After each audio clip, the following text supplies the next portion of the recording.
26절에서 31절 말씀입니다. 제가 받들어 읽겠습니다. 형제들아, 너희를 부르심을 보라. 육체를 따라 지혜 있는 자가 많지 아니하며 능한 자가 많지 아니하며 문벌 좋은 자가 많지 아니하도다. 그러나 하나님께서 세상에 미련한 것들을 택하사 지혜 있는 자들을 부끄럽게 하려 하시고 세상에 약한 것들을 택하사 강한 것들을 부끄럽게 하려 하시며 하나님께서 세상에 천한 것들과 멸시받는 것들과 없는 것들을 택하사 있는 것을 폐하려 하시나니 이는 아무 육체라도 하나님 앞에서 자랑하지 못하게 하려 하심이라. 너희는 하나님께로부터 나서 그리스도 예수 안에 있는 예수는 하나님께로서 나와서 우리에게 지혜와 의로움과 거룩함과 구속함이 되셨으니 기록된 바 자랑하는 자는 주 안에서 자랑하라 함과 같게 하려 함이라. 아멘. 영국포교회 한나 여전대에서 특송하신 후에 서성식 목사님께서 약할 때 강함 되시는 주님이라는 말씀을 주실 때 은혜 받으시기 바랍니다.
우리 옆에 계신 분과 이렇게 한번 인사하겠습니다. 주의 이름으로 사랑합니다.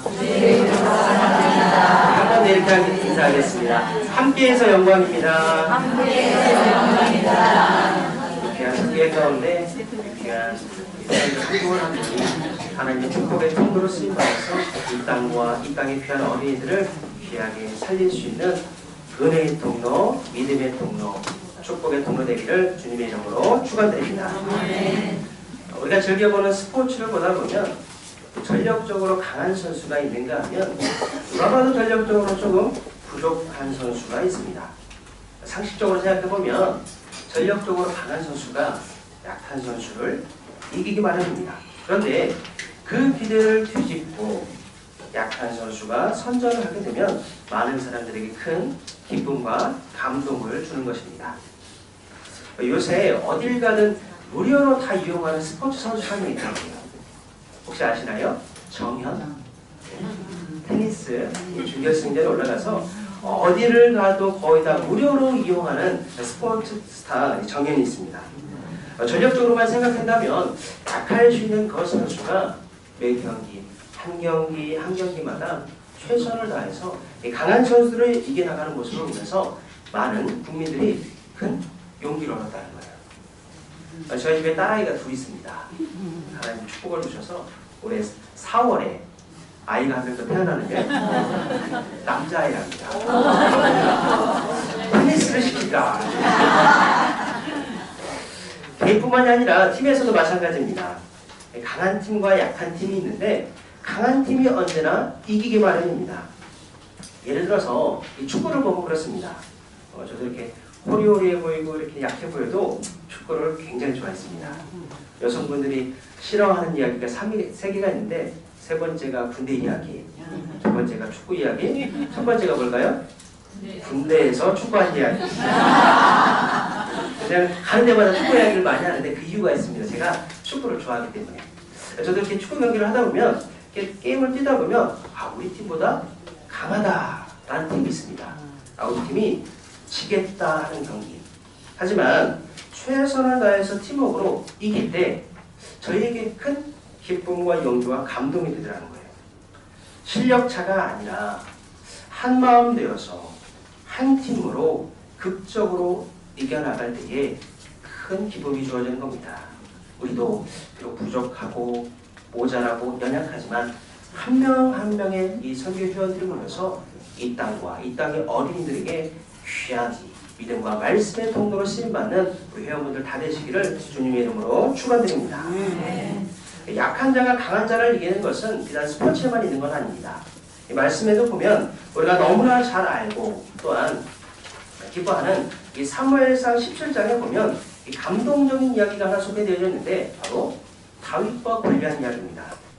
우리 사무엘상 17장 4절에서 7절 한번 보겠습니다. 우리 사무엘상 17장 4절에서 7절까지의 말씀을 제가 봉독해 드리겠습니다. 블레셋 사람들의 진영에서 싸움을 보도는 자가 왔는데 그의 이름은 골리앗이요 가드 사람이다. 그의 키는 6규빗 한 뼘이요 머리는 노트구를 썼고 몸에는 비늘 갑옷을 입었으니 그 갑옷의 무게가 놋 5,000세겔이며 그의 다리에는 놋 각반을 쳤고 어깨에 쌓이는 놋 단창을 메었으니 그 창자루는 배틀채 같고 창날은 철 600세겔이며 방패든 자가 앞서 행하더라. 제가 좀 길게 읽었는데 한 단어로 표현하면 이것입니다. 골리앗은 강한 자였다. 제가 우연히 어느 동네에 가다가 근데 굉장히 키 큰 사람을 한번 보게 됐어요. 저도 키가 크지만 저보다 조금 더 키 큰 사람이 있길래 누군가가 앞에 얼굴을 봤더니 최영만 선수인 거예요. 그랬더니 TV로 보는 것보다 훨씬 더 장대하고 키가 크더라고요. 골리앗이 마치 그와 같았습니다. 키도 클 뿐만이 아니라 전장에서 갈고 닦은 용사 중에 큰 용사.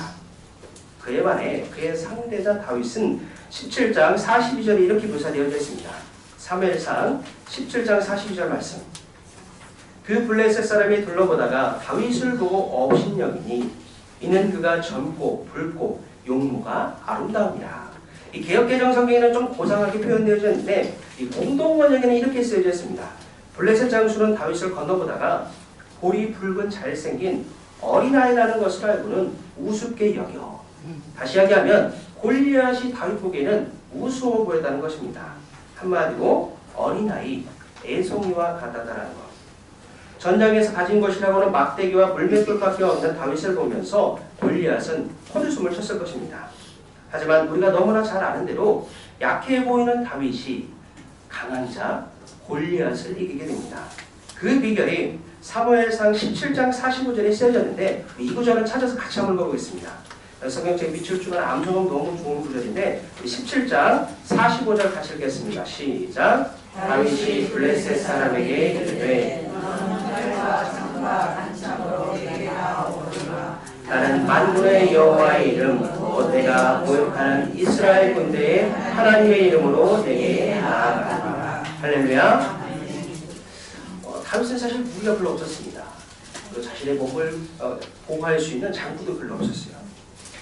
아무것도 없었지만 당차 보였고 약하지만 절대로 물러서지 않았으며 질 것 같았지만 절대로 패배하지 않은 다윗의 비결이 있었습니다. 세상의 화려한 무기가 아니라 바로 이스라엘 군대의 하나님의 이름을 의지하며 나아갔다는 것. 그 신뢰, 믿음, 용기 그것으로 충만했던 다윗이 세상에서 누가 봐도 강한 자인 골리앗을 이기는 역전의 주인공이 되었던 것입니다. 바라기는 여기 계신 모든 우리 선교 회원분들이 이러한 다윗과 같은 하나님에 대한 신뢰와 믿음과 용기를 가지고 이 땅 가운데서 쓰임받기를 주님의 이름으로 축원드립니다. 우리는 골리앗 같은 세상에서 다윗처럼 살아야 합니다. 또한 우리가 기도하는 이 어린이들, 귀한 어린 영혼들도 이 세상에 나가면 골리앗과 같은 세속의 문화, 세상의 운명을 맞이하게 될 것입니다. 그들이 비록 골리앗이 눈앞에 있었더라도 이 다윗과 같은 믿음과 다윗과 같은 고백으로 승리하기를 우리가 중보 기도해야 될 줄로 믿습니다. 우리의 자랑은 언제나 하나님이시오. 언제나 주님이라는 것. 오늘 본문 말씀 고린도전서 1장 말씀은 그것을 이야기하는 것입니다. 우리 인생의 참된 자랑은 오직 하나님, 오직 주님뿐이라는 것. 능력이 뛰어난 사람은 그 자신의 능력을 자랑하기가 쉽습니다. 왜냐하면 자기 자랑이나 자기 공로를 통해서 그 일시적으로 주어지는 자기 우월감이 있기 때문입니다. 그러나 하나님 앞에서는 인간적인 그 모든 세속의 자랑이 부질없다는 것, 그것을 빨리 깨닫고 주님 앞에 나아가 십자가 붙들고 말씀 안에서 예수와 동행할 때에 우리에게 승리가 주어지는 것입니다. 우리는 세상적인 것 말고 주님을 자랑하고 주님을 자랑하며 주님의 귀한 믿음의 통로 되기를 주님의 이름으로 소원드립니다. 본문 고린도전서 1장 26절과 27절은 이렇게 시작합니다. 형제들아 너희를 부르심을 보라. 육체를 따라 지혜 있는 자가 많지 아니하며 능한 자가 많지 아니하며 문벌 좋은 자가 많지 아니하도다. 그러나 하나님께서 세상에 미련한 것들을 택하사 지혜 있는 자들을 부끄럽게 하려 하시고 세상에 약한 것들을 택하사 강한 것들을 부끄럽게 하려 하시며. 뒤돌아보면 우리가 얼마나 부족하고 연약하고 부끄러운 자인지 모릅니다. 그런데 하나님이 그와 같은 우리를 불러주셔서 사용하시고 기름 부어주시고 지금 여기까지 인도하셨다는 것. 그 에베네스의 하나님이 우리 살아계신 주님인 줄로 믿습니다. 성경을 읽어나가다 보면 이 하나님의 부르심을 입은 자들, 이들이 이 세상적으로 그렇게 화려하거나 잘 갖춰져 있거나 그리고 능력이 충만한 사람이 별로 없다는 것을 우리가 발견하게 됩니다. 우리가 너무나 잘 아는 아브라함은 우상을 섬기는 자의 아들이었고, 다윗은 천한 목동 출신이었으며 베드로는 하층민 어부 출신이었습니다. 하나님은 인생의 지식과 배경과 학식으로만 사람을 선택하지 아니하고 오히려 많은 경우에 가장 초라하고 빈약하고 가난한 자들을 들어 쓰시더라는 것. 복음, 그 뜻은 기쁜 소식, 복된 소식인데 미련하고 약하고 없는 자들을 선택하셔서 하나님의 일을 맡기셨다. 이것 자체가 그 당시에는 큰 기쁜 소식이었던 것입니다. 왜 이렇게 쓰시느냐? 바로 세상에서 많이 갖추고 자기 지식을 자랑하며 배경이 좋은 자들을 부끄럽게 하시려고, 하나님 없이 자기 힘으로 살아가는 자들을 부끄럽게 하시려고 하나님은 이렇게 부족하고 모자라고 연약한 자들을 들어 쓰시더라는 것. 어떤 책에 보니까 그 어떤 딸의 간증 이야기가 하나 소개되어지는 걸 제가 본 적이 있습니다. 그 딸이 어렸을 때에 집이 너무 가난했다는 거예요. 그런데 이 집이 너무 가난하고 자기들도 먹을 게 없는데 그 궁색한 집에 손님이 오면, 나그네가 오면, 목회자가 오면 단 한 번도 불평하지 않고 집에 있는 가장 좋은 거를 준비해서 그 손님에게 대접을 하더라는 거예요. 누구도 먹을 게 없는데 나도 먹을 게 없는데 자식이 내가 먹을 것도 없는데 그 손님들을 지극히 대접하는 모습을 보면서 우리 엄마는 바보야. 결심을 했다는 거예요. 나는 절대로 엄마처럼 안 살 거야. 누가 알아주지도 않는데 손님을 섬기며 나그네를 보살피고 또한 홀로 된 자를 섬겨주는 모습, 그게 참으로 보기 싫었던 것입니다. 그 딸은 그런 마음을 품고 있다가 20여 년 전에 한국을 떠나 미국에서 유학을 하게 됐는데, 유학을 가게 되니까 그 자체로 그 순간부터 자신의 신장이 바뀌더라는 거예요. 우리나라 땅에서는 그런 생각 안 해봤는데 미국에 가니까 자기가 바로 나그네가 되더라는 거예요. 이방인이 되더라는 것입니다. 그렇게 많이 배우고 많이 누려보고 많이 가져봤지만 그 수년 동안 그 이방 땅에서 외국에서 이방인 생활을 하면서 떠오르는 분이 한 분 계셨습니다. 누구였을까요? 바로 자신의 엄마였습니다.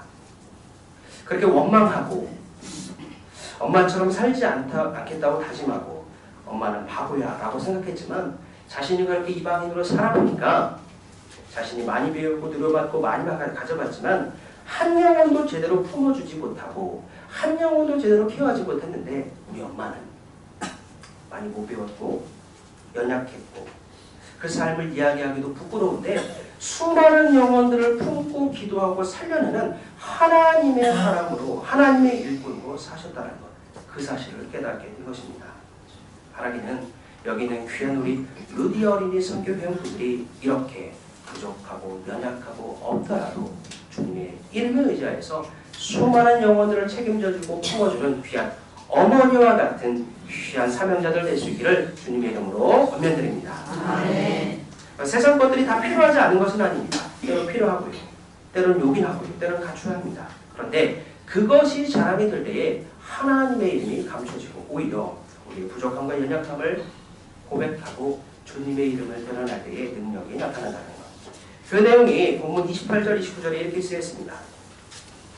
하나님께서 세상에 천한 것들과 멸시받는 것들과 없는 것들을 택하사 있는 것들을 폐하려 하시나니, 우리 29절은 같이 읽겠습니다. 시작.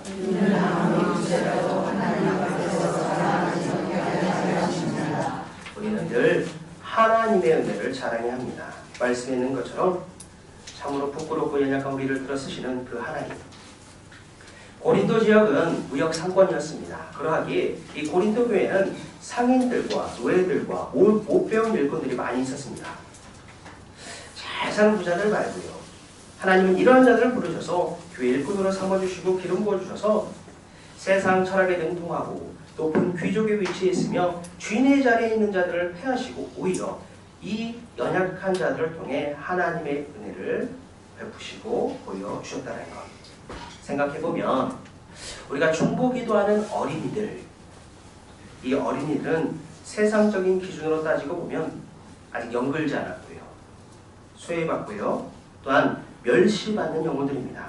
그러나 하나님의 시선은 이러한 영혼들의 시선을 두고 보시라는 것.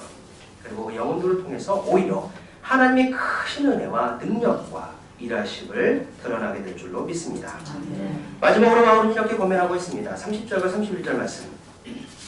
너희는 하나님으로부터 나서 그리스도 예수 안에 있고 예수는 하나님으로부터 나와서 우리에게 지혜와 의로움과 거룩함과 구원함이 되셨으니 기록된 바 자랑하는 자는 주 안에서 자랑하라 함과 같게 하려 함이라.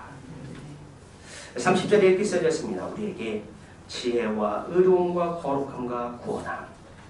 예수 그리스도 안에서 이 놀라운 신앙의 고백들과 은총과 능력들을 자랑하는 우리 모든 선교회원들 되시기를 주님의 이름으로 축복드립니다. 제가 참고로 좋아하는 이야기 하나만 도전하고 말씀을 갈구려야 합니다.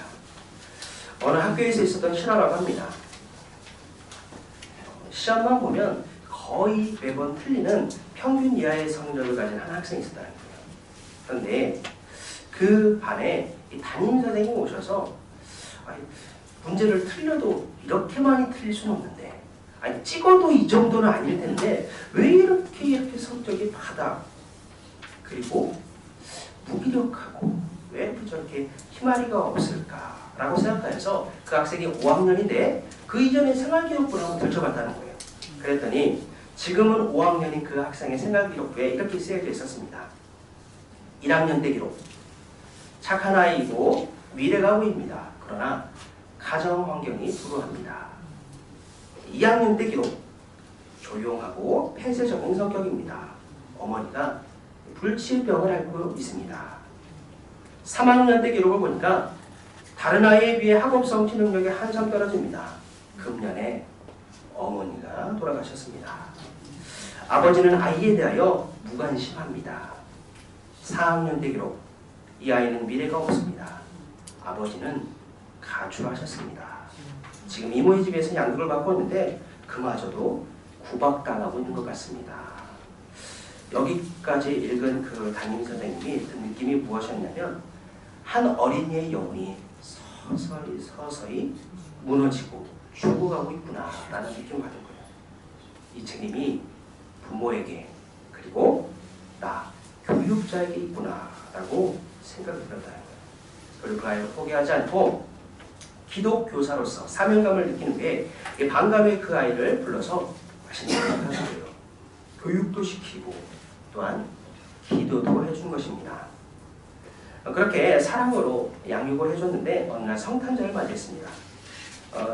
학생들이 선생님의 선물을 가져왔는데 우리나라는 선물을 받으면 선물 받고 집에 가서 풀어봅니다. 이 문화인데 미국에서는 선물을 받으면 그 자리에서 풀어서 그 기쁨을 나눈다고 합니다. 그 반 학생들도 선생님에게 선물을 주고 막 뜯어봤는데 이 학생이 차례가 된 거예요. 이 아이가 선물을 주고 선생님이 그 선물 포장을 뜯었는데 포장도 안 한 던킨도너츠 박스, 그 종이 박스 있잖아요, 그죠? 그런 박스에 조그마한 선물이 들어있더랍니다. 열어보니까 다이아몬드 목걸이, 가짜. 근데 그것마저도 두세 개 이가 빠진 거, 큐빅으로 된 거, 그 가짜 모조품 두세 개 이빨 빠진 목걸이 하나에 또 하나 물건이 있었는데 바로 싸구려 향수. 얼마나 안 썼는지 그 향수에 먼지가 끈적끈적하게 붙어있더라고요. 그 모습을 보고 그 반 학생들이 다 놀리기 시작했습니다. 아, 역시 쟤는 바보야. 바보 천치야. 어떻게 선생님에게 저런 선물을 줄 수가 있어? 라고 조롱하기 시작한 겁니다. 그러자 그 선생님이 기독교사였던 그 선생님 정색을 하면서 그 아이가 던킨도너츠 박스를 열어서 목걸이를 맨 거예요. 그리고 이렇게 이야기했답니다. 야, 멋지지 않니? 이거 내가 제일 좋아하는 스타일의 목걸이야. 그랬더니 아이들이 조용해지더라는 거예요. 그리고 향수를 꺼내서 뿌리면서 다시 한번 이렇게 이야기했답니다. 야, 이 향수 냄새가 내가 가장 좋아하는 향수 냄새야. 아이들이 조용해지더니 그 아이를 바라본 것입니다. 그 아이가 투벅 선생님에게 나오더니 선생님에게 이렇게 이야기하더라고요. 선생님, 있잖아요. 선생님한테는 엄마 냄새가 나요. 왜 엄마 냄새가 났을까요? 그 향수는 바로 엄마가 죽기 전에 뿌리던 향수였던 것입니다. 그 향수를 뿌렸던 선생님에게 엄마 냄새가 나서 엄마의 품을 다시 경험하게 된 것입니다. 기독교사로서 한 영혼을 살려주고 가르쳐주고 그 아이를 세워주고 그리고 나서 한참 시간이 지나서 한 6, 7년 됐는데 그 아이로부터 편지가 왔습니다. 사랑하는 선생님, 고등학교 졸업 소식을 선생님께 가장 먼저 알려드리고 싶어요. 있잖아요. 저 반에서 2등으로 졸업했어요. 그리고 4년 뒤에 또 한 통의 편지가 왔답니다. 선생님, 저 대학교 과 수석으로 졸업합니다. 그리고 4년 뒤에 또 편지가 왔는데 사랑하는 선생님, 제가 의대를 졸업하고 나서 의사가 되었습니다. 멋지죠? 근데 있잖아요 선생님, 제가 결혼합니다. 결혼식 때에 선생님께서 제 어머니 자리에 앉아주세요. 선생님 아시죠? 선생님도 아시듯이 저는 어렸을 때에 어머님이 돌아가셨습니다. 선생님이 저에게 어머니입니다. 제가 이 이야기를 들을 때마다 감동이 됩니다. 왜냐하면 여기는 정말 죽어가는 한 영혼이 비록 부모를 통해서 사랑받지 못했지만 정말 예수 그리스도를 인격적으로 만날 그 한 명의 기독교사를 만나서 다시 영원히 살아가고 그리고 귀한 영적인 열매들을 맺어나가며 이 땅 가운데 귀하게 하나님의 사랑으로 커가는 그런 이야기가 있기 때문입니다. 바라기는 여기 있는 모든 루디 어린이 선교회 이편 모든 우리 권사님도 계실 테고 우리 집사님도 계실 텐데 이러한 마음으로 기도하고 이러한 마음으로 우리에게 맡겨진 영혼들을 위해서 중보기도 힘쓸 수 있는 모든 대원들 다 될 수 있기를 주님의 이름으로 축복합니다. 뒤돌아보면 세월이 참 빠릅니다. 미워하며 살기는 너무나 아까운 시간. 하나님은 우리에게 사명을 주셨습니다.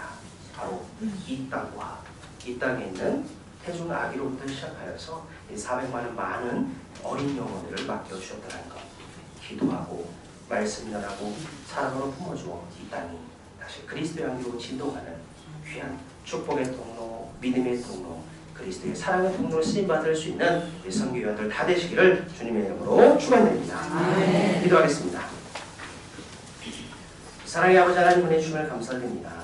뒤돌아보면 미련하고 약한 저희를 부르시어 사랑으로 인도하여 지금 여기까지 온 것이 주님의 크신 은혜임을 고백드립니다. 세상적으로 자랑 삼았던 것들 다 내려놓고 이제 주님만 바라보면서 주님만 자랑하는 인생 되게 하여 주시옵소서. 특별히 나라와 민족을 위해 기도하고 그리스도의 사랑과 말씀을 전하게 애쓰는 우리 선교회원들 한 명 한 명 삶 가운데 함께하여 주시고 아파하고 소외받는 어린 영혼들이 그리스도의 사랑으로 다시 회복되는 은혜를 허락하여 주시옵소서. 간절히 기도하는 중보기도의 제목들 응답받게 하여 주시고 특별히 지역들마다 회원들이 배가 되게 하여 주시며 주님 오실 때까지 이 사명 감당하기 필요한 지혜와 사랑과 재정과 건강을 더하여 주시옵소서. 참단 자랑 되어주시는 거룩하신 예수 그리스도의 이름으로 감사하며 기도드립니다. 아멘.